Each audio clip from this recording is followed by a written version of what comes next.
안녕하십니까. 이번 시간은 전사적 자원관리에 대해서 학습하도록 하겠습니다. 전사적인 자원관리, 기업 내부의 자원을 총체적으로 관리해서 효율화하는 시스템이 되겠습니다. 그래서 ERP의 개념을 좀 이해하고, 그 다음에 전사적 자원관리가 되면 어떠한 특성이 있는지 이러한 부분을 학습하도록 하겠습니다. 그래서 ERP라고 하는 것은 전사적 자원관리다. 그래서 기업이 생산하는 데 있어서 어떤 효율을 하기 위해서는 먼저 생산소율화 계획이라는 어떤 시스템이 발달을 한 거예요. 생산소율화 MRP라고 해서 그러면 생산소율화 계획을 잘 수립되면은 생산을 하는데 차질이 없고 재고가 필요 없어지는 거죠. 재고가, 그러니까 그 불필요한 재고가 필요 없게 하기 위해서 그런 계획을 수립했는데, 그런 활동을 하다가 이게 어찌됐든 ERP 시스템이 도입되는 건 기업 내부에 뿐만 아니라 기업 외부에까지도, 기업 외부의 정보까지도 통합해서, 그리고 재고라든지 이러한 생산, 부품에 관련된 것뿐만 아니라 인력, 시설, 설비까지도, 기업 내의 설비까지도 포함한 자원관리 시스템을 통해서,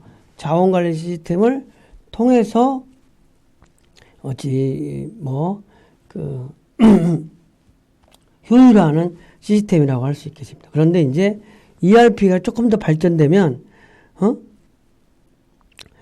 어쨌든 인터넷 기반으로 한 고객 관리라든지 협력사 관리, 사내 관계자에게 단일 정보를 제공한다든지 협력사 관리, 주문 및 재고 관리 등 비즈니스 전 영업 활동을 더 효율화할 수 있다는 거죠. 그래서 기존에 어떤 ERP는 기업의 내부의 자원을 효율적으로 관리하는 건데, ERP2는 기존 ERP2하고 이제 한번 비교를 한번 해보면, ERP는 기업 내 비즈니스를 최적화하기 위해서 기업 내부 정보를 통합한다고 그러면, ERP2는 공급의 원재료 조달부터 납품까지, 판매까지 모든 공급업자에는 SCM에 서플라이 체인 매니지먼트에는 공급망의 모든 관계자들을 최적화한다는 거죠.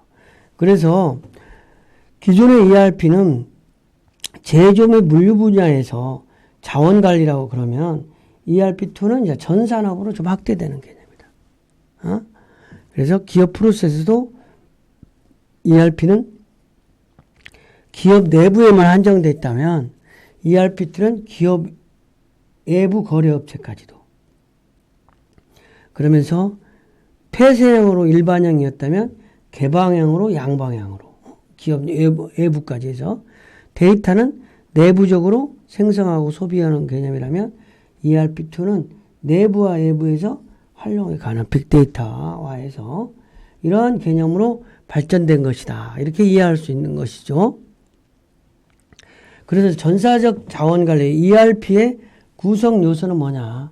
ERP가 되기 전에 전사적 자원관리는, 그러니까 자재 소요량 계획할 때는 생산만 계획이라고 보면 되는 거죠. 생산 계획인데, ERP는 생산 플러스 영업 물류, 회계, 인사 공통으로, 그래서 비즈니스 프로세스 변화의 주요 요소들을 변화시키는 변화관리 프로세스로서 고객에 대한 서비스를 극대화하고 재고 수준을 최소화하고 업무 활동에 기반한 원가 관리를 하는 개념으로서, 이렇게 생산, 영업 물류, 회계, 인사 모든 거를 다 통합하는 거라고 할 수 있어요. 생산에도 생산 관리, 품질 관리, 설비 관리, 영업에도 영업 자재 관리, 회계도 재무회계 관리회계, 인사 관리, 이런 사항을 통합해서 효율화하는 방향으로. 그래서 최고 경영진은 기업의 내부 업무에 관한 진행 과정을 확인하고 신속하고 합리적인 의정을 할 수 있게 어떤 지원하는 시스템으로서 전사적 자원관리다. 그러니까 경영자가 이러한 내부의 모든 시스템을 통합해서 합리적인 의사결정을 할 수 있도록 지원해주는 시스템이다.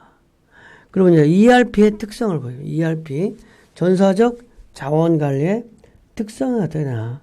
전사적 그러니까 기업 내부의 총체적 자원관리, 생산, 판매, 시설, 인사 뭐 이런 거를 다 통합해서 하는 것이니까 통합 업무 시스템이다. ERP 시스템은. 그래서 통합 업무 시스템이다. 영업, 생산, 구매, 재고, 인사 등 내부 모든 단위 업무가 상호 긴밀하게 관계를 유지하면서 실시간에 통합해서 정보를 제공해주는 그런 통합 업무 시스템이다. ERP는. 그 다음에 표준 업무 프로세스가 구축된다는 거죠. 그래서 기업에서 비즈니스 프로세스 모델의 적용으로 업무 혁신 효과가 있다. 그 다음에 그룹웨어와 연동 가능하다. 전자메일이라든지 게시판, 전자결제 등 모든 기업의 시스템과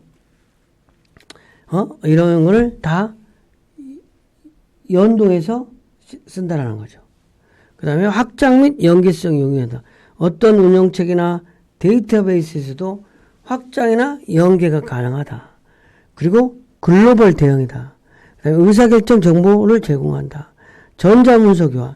그러니까 전사적 재고 관리를 하게 되면 EDI 시스템이 돼야 되는 거죠. EDI.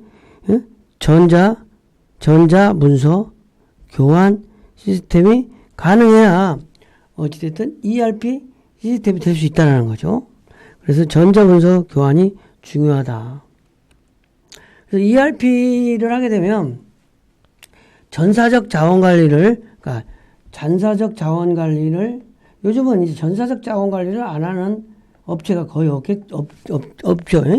근데 이제 전사적 자원관리 효과는 정성적 효과라고 해서 어떤 감성적인 효과, 그 다음에 정량적 효과라고 해서 수치적인 효과, 이렇게 두 가지로 나눠 볼 수가 있겠죠. 전사적 자원관리를 통합관리를 하게 되면 정성적 관리는 어찌됐든 생산량을 증대하고 서류 작업을 감소시킬 때 모든 게 한꺼번에 전사하고 통합 관리가 되니까 그 다음에 의사결정 과정을 효율화할 수 있다는 거죠. 의사결정. 그 다음에 신규 시장 진입의 신속성도 증대하고 고객 서비스를 향상시킬 수 있다. 이렇게 어떤 그 정성적인 효과 플러스 전사적 자원관리를 하게 되면 실질적으로 보이는 숫자가 개선된다. 어쨌든 기업은 이익을 내야 되니까 이익에 관련된 숫자가 개선되는 게 좋겠죠. 그래서 평균 이익률을 증가시킬 수 있다.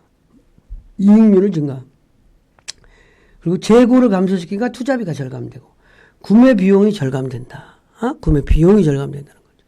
그 다음에 인력이 축소될 수 있다는 거죠. 업무 처리 시간 단축하고 시간의 근무 감소. 다 이게 비용 절감이 될 수 있다는 거예요. 비용 절감으로. 그죠? ERP 시스템의 특징은 기업 경영의 투명성을 제고시킬 수 있다. 결합 재무제표로서. 그러니까 모두가 업무가 공유되니까 투명해진다는 거죠. ERP 시스템의 향상과 최신 정보기술을 적용하여 점진적 업그레이드가 가능하다는 거죠. 그 다음에 비정형화된 외적 업무에 대해서 추가 모듈 개발이 필요하다. 시스템의 운영과 유지 보수를 위한 고가의 비용 지불이 가능하다. 근데 한계가 있다. 기업 내부 경영 정보를 통합할 때 어떤 가능하다는 거죠. 근데 그게 잘 안 될 수도 있다는 거죠. 그래서 그런 부분이 돼야만 ERP 시스템이 된다는 거죠. 학습 내용을 좀 정리해 보겠습니다. ERP 시스템은 전사적 재고 관리, 자원 관리다. 그러니까 이건 이제 비용 절감에 관계되는 거예요. 그러니까 생산을 하는 데서 생산을 생산 계획을 효율화하면 생산 물동량의 재고를 절감시키는 생산 소요량 계획, MAP, MRP가 있었다면 전사적 자원관리는 여기에 인력과 자금 뭐 그런 것까지도 통합적으로 효율적 관리를 하게 되면 기업이 그만큼 효율적으로 관리된다는 거죠. 그리고 최고 경영자의 입장에서 의사결정하는데 도움이 될 수 있다는 거죠. 최고 경영자가 어쨌든 생산의 부분도 이 얘기도 듣고 영업 이 얘기도 듣고 인사, 재무 모든 정보를 가지고 있을 때 의사결정을 하면 합리적 의사결정이 된다는 거죠. 그렇지 않고 생산 소요량 계획만을 가지고 생산하는데 주안점을 두면 판매 예측이라는 판매가 될 것도 아닌데 생산에만 너무 과도하게 몰입할 수가 있게 되잖아요. 근데 그거를 전사적인 관점에서 보면 조금 더 효율적으로 할 수 있다. 그래서 ERP 시스템의 특징은 통합적 업무 시스템이다. 통합 업무 시스템이다. 그래서 생산과 영업과 구매와 회계, 인사 등 모든 업무 단위가 상호 긴밀하게 유지하면서 실시간에 통합을 하니까 의사결정자 입장에서 아주 효율적이죠. 그래서 ERP 시스템이 처음 도입됐을 때 많은 기업이 저 같은 만능처럼 막 도입하려고 노력을 많이 했을 거예요. 지금은 좀 어떤 ERP 시스템이 대부분 기업에서 일반화됐다고 할 수도 있겠지만 그 다음에 표준 업무 프로세스다. 우수한 비즈니스 프로세스 모델의 적용으로 업무 혁신 효과를 냈다. 그룹웨어와 연동된다. 그룹웨어는 어떤 회사의 전자메일이라든지 전자 게시판, 업무를 하는데 전자 결제 이러한 것과 같이 연동된다는 거죠. 그 다음에 글로벌 대응이다. 다국화, 다통화, 다언어를 기본으로 해서 글로벌화에 대응이 가능하다. 그러니까 국내뿐만 아니라 국외 정보까지 회사까지도 연동이 가능하다. 그 다음에 의사결정 정보를 제공한다. 경영자들에게 경영 상황을 점검하고 분석 기능을 제공한다. 그 다음에 특히 중요한 전자문서 교환이 된다는 거죠. 기업 내 거래되고 발생되는 모든 정보가 EDI를 통해 접수된과 동시에 이것이 자동적으로 다른 어떤 협력업체와 연동돼 가지고 업무를 신속하게 처리하고 정확하고 표준화가 가능하다. 그러니까 재고, 비용 이런 것들을 절감시킬 수 있다는 거죠. 이번 시간 강의를 마치겠습니다.